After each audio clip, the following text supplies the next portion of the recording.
Yo, Frank, back again this morning. A lot of friends are calling me up and asking me, Frank, your Manglish programs are very, very interesting. You tell very long stories about your history, and from what I gather, they say that my English very powerful, very powerful.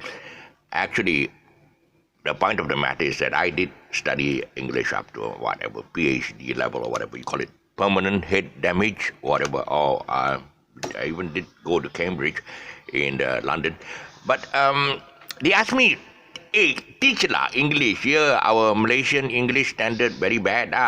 Manglish. Why you teaching Manglish? Why can't you just teach English?" They asked me, what is the most common problems about Malaysians as far as English is concerned? I said, well, I don't know.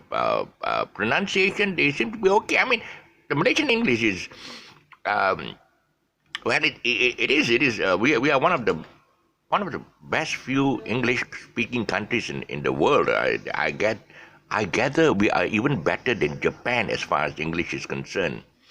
Then he says, why do the people complain about the standard? They ask me, what is the most common thing, the common denominator as far as the English is concerned? Why the local Chinese or local people sound different from the Masalis? Okay, why do they sound different from the Masalis? And I guess from the British people, and I guess basically I can see in terms of the long and short vowel sounds now, okay, because of the dialect substitution. They call it dialects. That means when you are learning English and Chinese and Malay and all the dialects come into play, you tend to substitute words. Substitute meaning the long vowel sounds. I don't know. I just wrote a few. I don't know whether you can see this or not. This is some of the long and short vowel sounds here. I'll just hold it up and hope you can read it. Okay. As you can see, okay. The first word I have there is bin. Now, a lot of people confuse bin. You know what's a bin? A dustbin, okay? They confuse the word bin with the long vowel sound bean. Have you been to England? Have you been? You don't say, have you been to England? Bin is a dustbin. So have you been into a dustbin? Okay, then you can say that.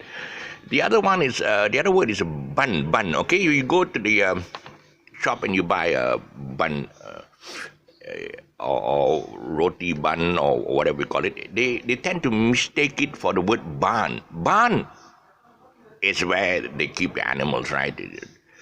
There's a pub called Country Barn. So whenever my friends say, "Hey, you want to go to Country Barn? Country Barn?" Hey, hello, it's not Country Barn. Or probably maybe it's Country Bun because probably they sell buns there. But it's Country Barn. You have to say the long sound. And I took another word, con men as against the word corn. Okay, a lot of people say that there's something called a corn cake, and said, be careful when you pronounce the word corn cake, a cake made of corn. Okay, pronounce the corn long sound, corn cake, because if you use the short sound, it sounds like a bad word. Okay, I'm not gonna tell you what a bad word is because I might be reprimanded by what is this, Google or no, this is YouTube. And then sorry, my writing is bad. I did a word cup. I think cup as opposed to cup. Cup. This is the cup. Drink cup from a cup. And the fish. It's a carp. So you don't drink from a cup. It's very difficult. The water spills over. Let me see now. Hit against heat. Yeah, if the weather is hot, you feel the heat. So and then there's another word. Hit. You take off the H. It's it, and people mistake it for eat. Eat is a long sound. Eat. It is a short sound. So if you want to eat, if you want to eat a cat, if you want to eat a chicken, okay. So the chicken, if I ask, do you want to eat it? Do you want to eat it? It, that means eat it. It is the chicken. Do you want to eat it? There is. I'm afraid a lot of Malaysians they can't work out the difference between the long and the short sound because of the dialect substitution. So here.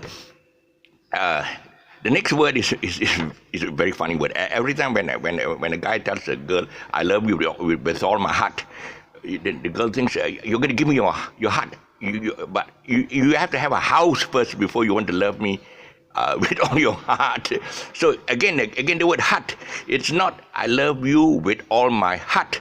It's "I love you with all my heart." Heart is a long sound again. And I just went through it and eat earlier, and then I think there's a word mud. Mud is a dog lah.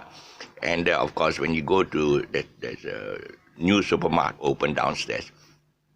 You don't go to the mart with your mutt. Your mutt is the dog. You got to leave your dog outside, okay? And then let's see, pit against peat. You know what? Peat is soil. Pit is when you dig the soil, you dig a pit in the peat in the soil. And what else? Pot. Okay. Pot. Swettenham. Pot. Dixon. Pot. Whatever. Pot. Long sound. Pot. Okay. It's not Pot Dixon. It's you want to go to Pot. Port Dixon. I want to go to Port Dixon. No, I don't want to go to Port. I want to go to the Port Dixon. Okay, and of course, putt as against putt. I play golf, so when you putt the ball, when you land on the green and you putt the ball, you have to make sure that you putt longer than don't putt too short. You putt too short and you get short of the hole. They say it's bad. You must actually, if you miss the hole, you try to cross over. Then you know that if your putt was straight, it would go into the hole. So when you putt, make sure you putt a long putt. Okay, and don't confuse the word putt with part. Okay, part of the course is one.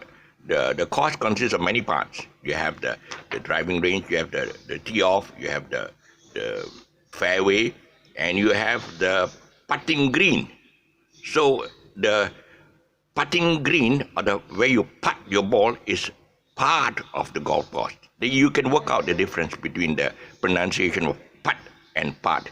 And other words I can work out here is sit against seat. Okay, have a seat.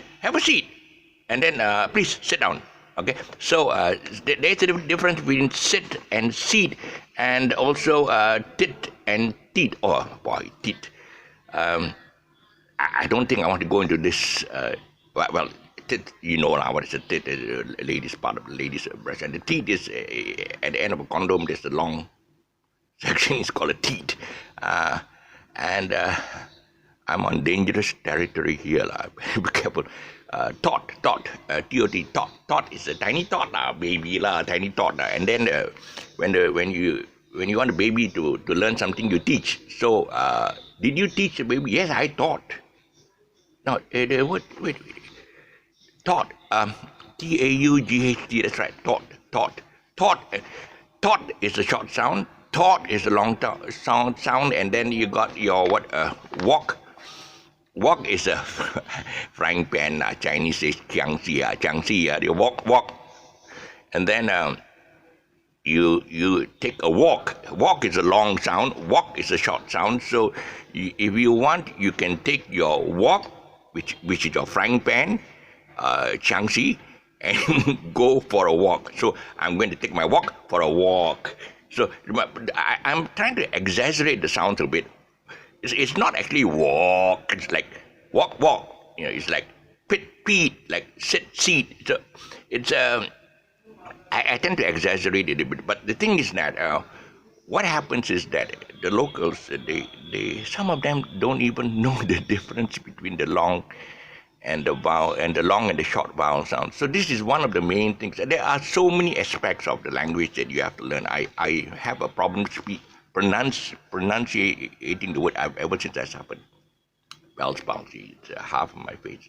But even people who say that with your Bell's palsy or whatever, you still tend to speak better than some of the locals. But no, look, I am not running y'all down. I'm not saying that y'all speak bad English or bad pronunciation. I'm not. I'm not. I am actually, because I know of the various dialects. I speak Mandarin. I speak Tamil a bit. I speak what else? The dialects. So, I got some customers. Yeah. Okay, printing. Okay, I got some customers coming in, so I'm going to sign off. In the meantime, can you all please subscribe to my channel down there? You can see the word subscribe. Subscribe to my channel. So this is Frank Jolly signing off. Bye for now.